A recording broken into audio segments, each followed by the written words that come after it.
Muito bem. Boa noite a todos, meus irmãos, minhas irmãs. Hoje é quarta-feira, dia de tratamento, e como sempre nós fazemos o estudo de O Livro dos Espíritos. Eu vou projetar aqui a tela para ganharmos tempo. O tema de hoje é muito interessante. Vamos lá. Só um minutinho. Muito bem, a tela já deve estar aparecendo a vocês. E nós damos continuidade, então, o Livro dos Espíritos, que trata do mundo dos espíritos, no capítulo 11º, na segunda parte, tratando, então, dos três reinos. Como é um estudo, vamos acompanhar junto que podemos estudar sobre isso. Vamos lembrar que já foram estudados durante o mês os minerais e as plantas, foi falado pela Nara. Os animais e o homem foi falado a semana passada pela Andréa. E hoje nós vamos falar, então, encerrando aqui, a metempsicose. Vamos ver o que é isso. E aí eu deixo uma pergunta para que a gente reflita sobre o tema de hoje. Metempsicose. A pergunta é: você acredita que o homem pode reencarnar num corpo de animal? Pode responder aí no chat o que vocês acham, se vocês acreditam que existem civilizações que realmente defendem isso. No 612, nós vamos tratar sobre a possibilidade de encarnar num animal, o espírito que animou o corpo de um homem, e também a possibilidade da ideia da metempsicose resultado do sentimento que o homem possui de suas diferentes existências. Tem uma ligação aí muito forte com a reencarnação, né? Claro. E Kardec faz um comentário. O conceito e as origens dela, o ponto inicial do espírito, as diferentes opiniões do espírito e os mistérios indevassáveis atualmente. Nós vamos tentar desenvolver alguma coisa em cima disso. É bastante filosófico e envolve o livro dos pouco tempo, nós, que for possível, que nós captamos desse estudo. Muito bem. Compreende que o entendimento da reencarnação na metempsicose seria um movimento contrário à evolução. Que o processo da metempsicose seria retrogradação do espírito, isto é, ao contrário à lei de progresso. E o espírito é criado simples e ignorante. Então, ele é sujeito à lei do progresso, a fim de evoluir e alcançar a perfeição. Na questão 611, antes de nós entrarmos, Kardec perguntou: teriam os seres vivos uma origem comum no princípio inteligente? Não é a consagração da doutrina da metempsicose? E os espíritos responderam: olha, duas coisas podem ter a mesma origem e absolutamente não se assemelharem mais tarde. Desde que o princípio inteligente atinja o grau necessário para ser espírito, com letra maiúscula E, e entrar no período da humanização, já não guarda relação com seu estado primitivo. E já não é a alma dos animais, como a árvore já não é a semente. Se pode, pois, dizer que tal homem é a encarnação do espírito de tal animal. Consequentemente, a metempsicose, como a entende, não é verdadeira. É assim que está lá no Livro dos Espíritos. A doutrinação completa da explicação é extensa para o objetivo desse estudo aqui. Então, nós vamos dar continuidade no que nós pudemos absorver para ajudar a cada um a raciocinar junto conosco. Né? A questão 612, então, Kardec perguntou: o espírito que animou o corpo de um homem poderia encarnar no animal? Essa foi a pergunta que eu fiz a vocês. Vocês devem ter respondido. Eu não consigo enxergar aqui as respostas de vocês. Né? Eu não estou com o celular ligado para ver as respostas. Mas, com certeza, vocês já devem ter dado uma resposta aí. A metempsicose é um conceito de algumas doutrinas que prega a reencarnação do espírito em diferentes existências materiais, como animais, vegetais ou seres humanos. Por exemplo, que o espírito que animou um ser humano em uma vida pode habitar o corpo de um animal em sua próxima existência. Olha o que os espíritos dizem. Isso seria retrogradar, e o espírito não retrograda, assim como o rio não remonta à sua nascente. Nós sabemos disso, né? Nós podemos ficar estacionados no nosso momento evolutivo, mas nós não retrogradimos. É uma palavra difícil, né, de falar isso, né? Assim como o rio também não remonta a sua nascente. Então, vamos avançar um pouquinho nesse estudo. Desde que o princípio inteligente atinge o grau necessário para ser espírito e entrar no período de humanização, já não guarda, então, relação com seu estado primitivo. Nós vamos explicar um pouquinho mais à frente o que é o princípio inteligente para que a gente possa ter uma compreensão do todo do que nós estamos falando. O espírito, com letra maiúscula E, não passa de um estado superior para outro inferior. Ele não revida. Olha, ele está dizendo que não. Que nós não podemos, obviamente. A alma do homem ela é infinitamente superior à alma do animal. Né? Então, ele não poderia regredir. Não há afinidade para uma regressão. Ela seria verdadeira se houvesse um caso de evolução para cima, mas para baixo, jamais. E qual a diferença, então, entre essa metempsicose e a reencarnação? Vamos ver a diferença? A doutrina da reencarnação rejeita a transmigração da alma do homem para os animais e vegetais. Isso nós acabamos de falar. Mas a ideia da pluralidade das existências, como é que surgiu a metempsicose, né? Ela teve origem nas primeiras idades dos mundos. Olha como ela é antiga, para vocês terem uma ideia. Começou com os hindus, lá atrás. Já vinha lá, olha, Bhagavad Gita, né? Em 3000 antes de Cristo. Da mesma forma que nos desfazemos de uma roupa usada para pegar uma nova, assim a alma se descarta de um corpo usado para se revestir de novos corpos. Depois dessa passagem, os egípcios também. Os egípcios, o homem retorna à vida várias vezes, mas não se recorda das suas pretéritas existências, exceto algumas vezes em sonho, é verdade. No fim, todas essas vidas lhe serão reveladas. Então, vocês vejam que todos já tinham a ideia da reencarnação. Infelizmente, elas foram deturpadas, achando que o homem poderia reencarnar no corpo de um animal, o que não pode, não é possível. Mas a reencarnação, como aí está dita, ela é verdadeira. Pitágoras, Sócrates, Platão, trouxeram do Egito para a Grécia as mesmas informações, né? Pitágoras, por exemplo, a alma nunca morre, mas recomeça uma nova vida, muda de domicílio, tomando uma outra forma. Quanto a mim, ele dizia, já fui a Forbes no tempo da Guerra de Troia e lembro-me perfeitamente bem do nome dos meus pais. Em combate com o rei de Esparta. Nós até mostramos assim em outras apresentações aqui de O Livro dos Espíritos. Mas, embora vivendo em vários corpos, a alma é sempre a mesma, pois só muda a forma. Ela vem para a matéria, para o aprendizado, ela interage com a matéria, aprendizado. Quando retorna ao mundo espiritual, é a avaliação, ela passa por um processo de histórias e depois por histogênese, e ela se aperfeiçoa, e quando ela retorna com o aprendizado, ela também está aperfeiçoada na sua forma no seu próprio perispírito. Aqui também, Sócrates, né? Estou convencido que vivemos novamente, e que os vivos emergem dos que morreram, e que as almas dos que morreram estão vivas. Olha, 399 também, antes de Cristo.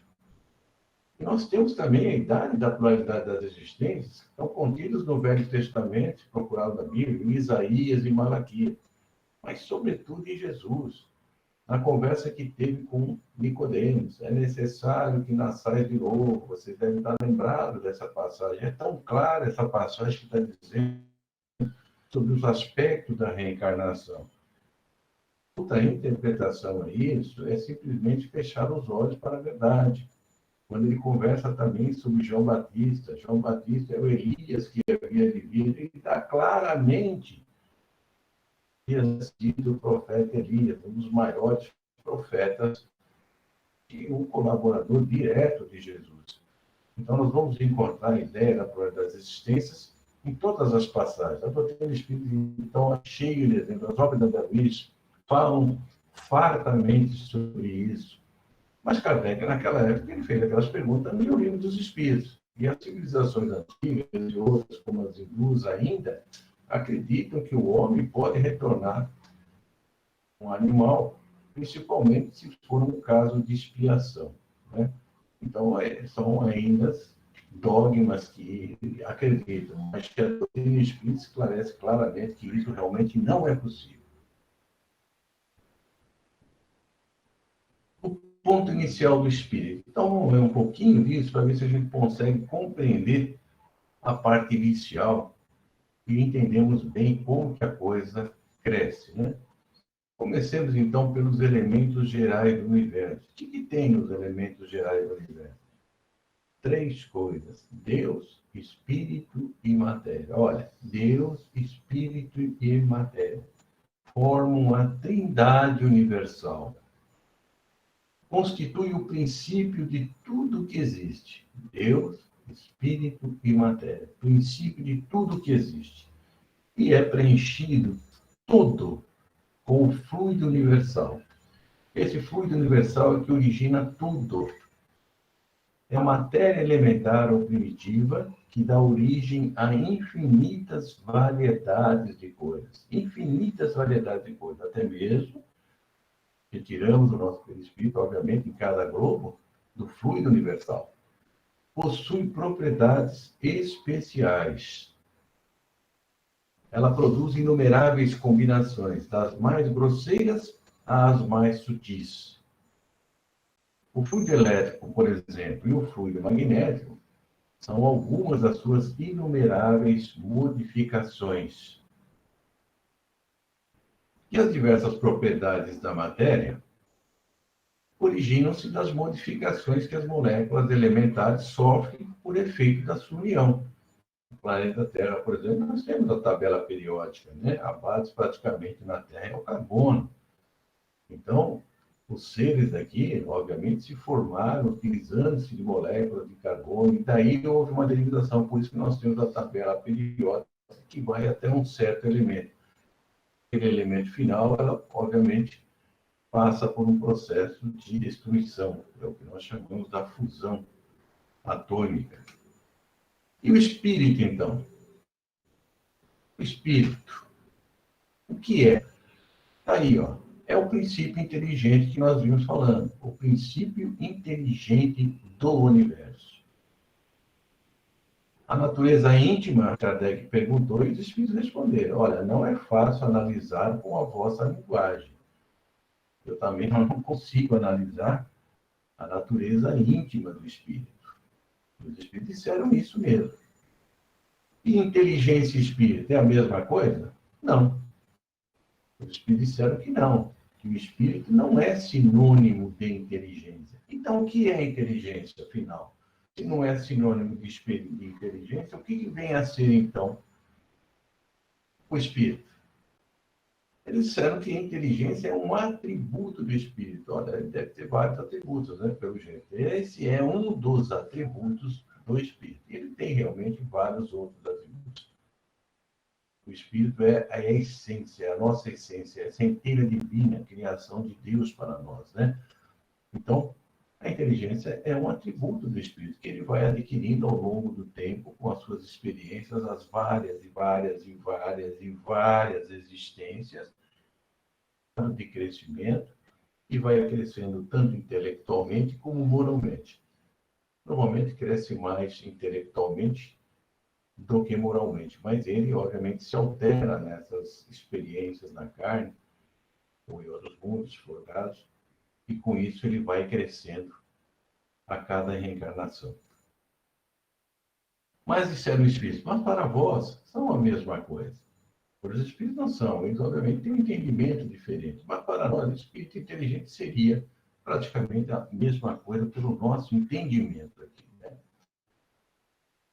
Como nós vimos aí que tudo parte do princípio inteligente, né? Que Andréa fez uma exposição falando sobre os minerais, se estão lembrados?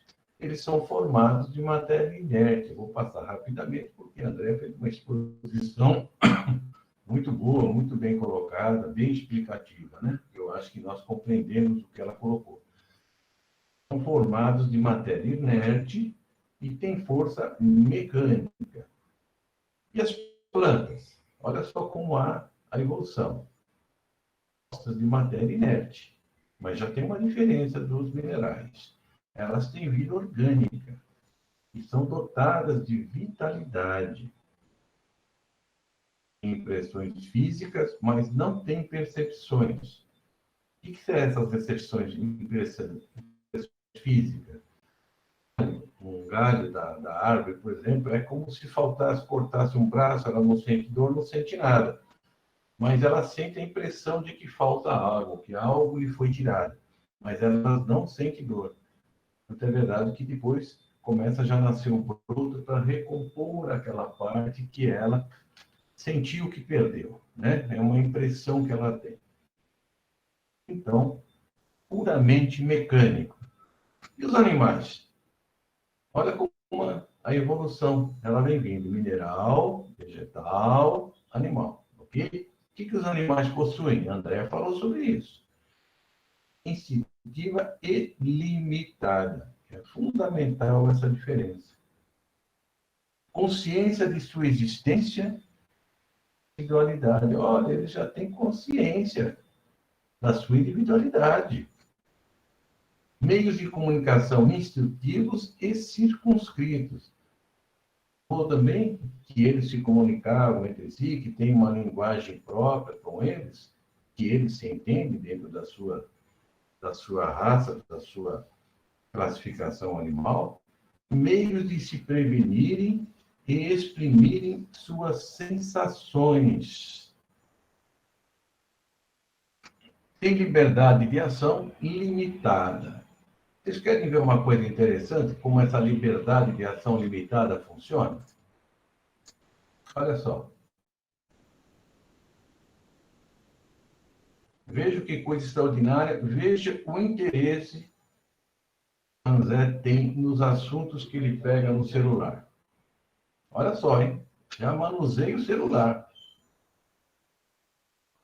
Olha só o que ele vai procurar, olha. Olha o interesse dele.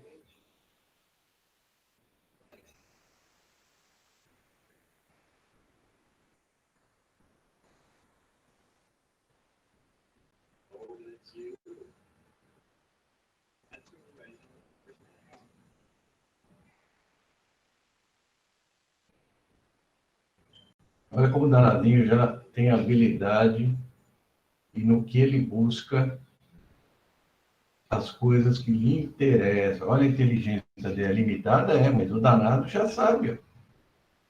Para vocês verem o que nós quisemos dizer com a liberdade de ação limitada e inteligência limitada, né? Portanto, a natureza não dá saltos. Nós evoluímos em milhões e milhões e milhões de anos. E como é que o princípio inteligente evolui, então? Aqui é a explicação. Ele se elabora, individualiza e se torna espírito. A Caminho da Luz, Emmanuel, no Consolador, na questão 79, também por Emmanuel, e na Evolução em Dois Mundos, nós tivemos um salto na compreensão do elo entre o animal e o reino nominal, entre o animal e o homem. E aí, nós vamos passar a compreender um pouquinho mais sobre isso.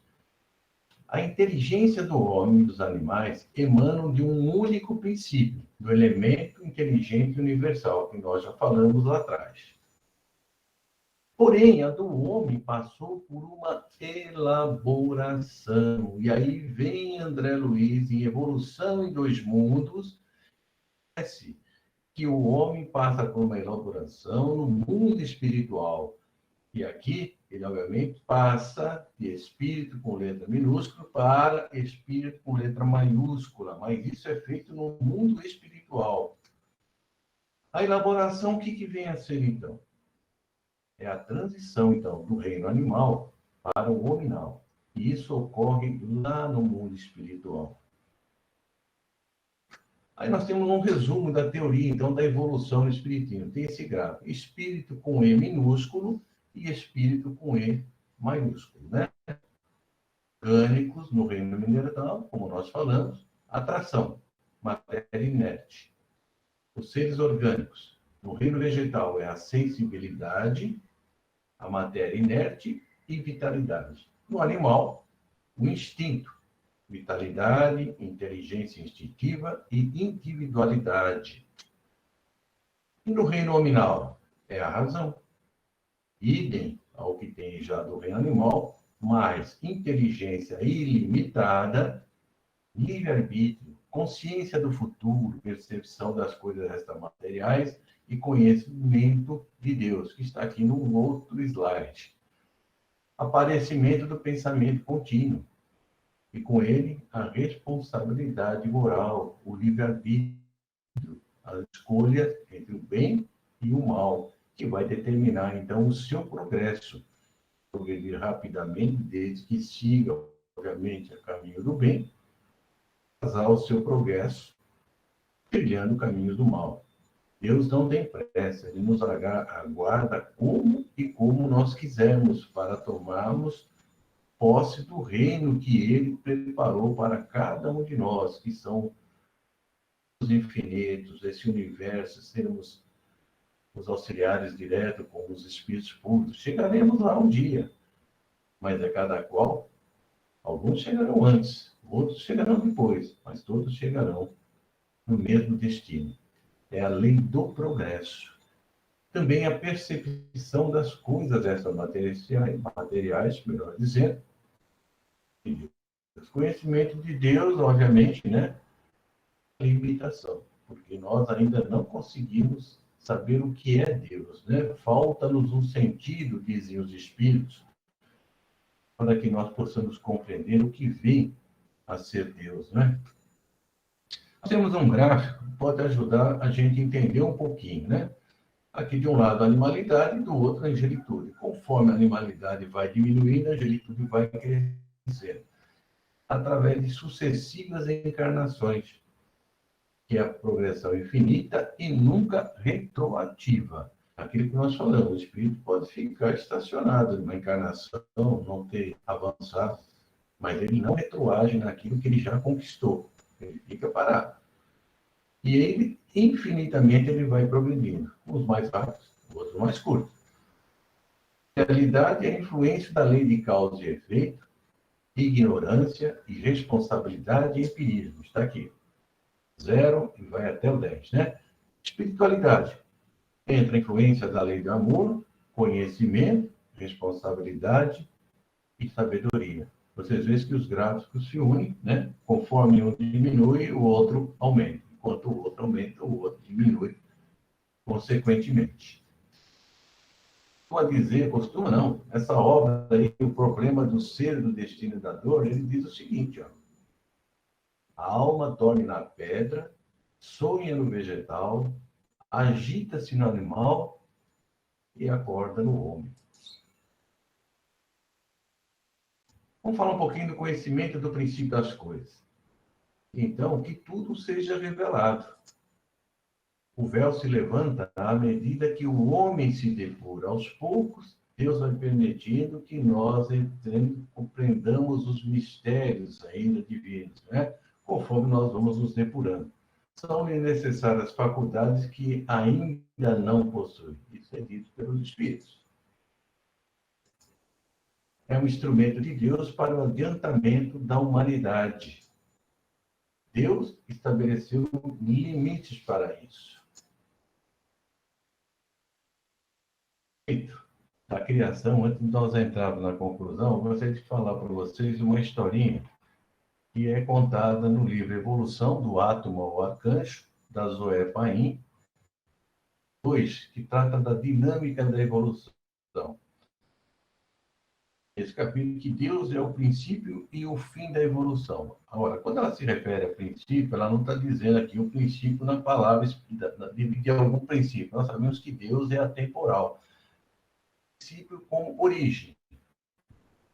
E o universo existe sempre presente, a criação é constante. O assunto, então, Amit Goswami, no livro, na obra, ela cita aqui Deus não está morto. Ele conta a seguinte história. que eu achei muito interessante para ver de Santo Agostinho. Um dia, perguntaram a Santo Agostinho: você sempre diz que Deus criou o céu e a terra. Então, diga-me uma coisa: o que Deus estava fazendo antes de criar o céu e a terra?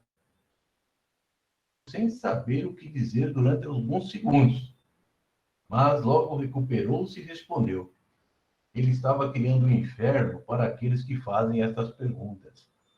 Para vocês verem que ele tinha senso de humor, na verdade, fazer uma pergunta como se Deus ficasse estático e não ficasse constantemente criando e trabalhando.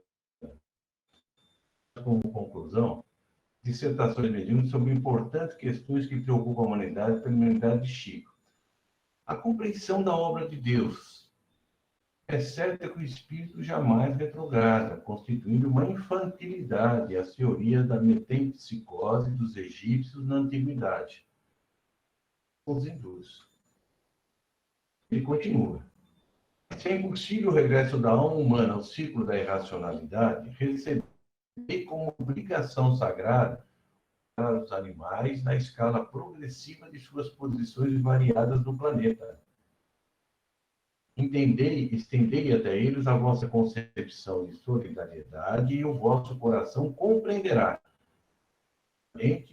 os grandes segredos da evolução, entendendo os maravilhosos e doces mistérios da vida.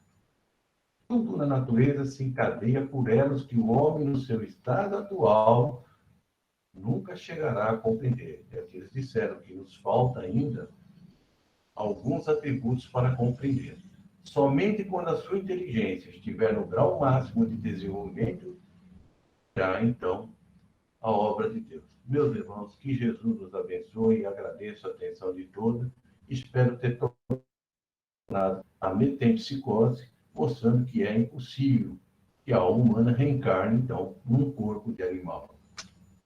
Aí estão as obras para o conhecimento daqueles que olham e saber.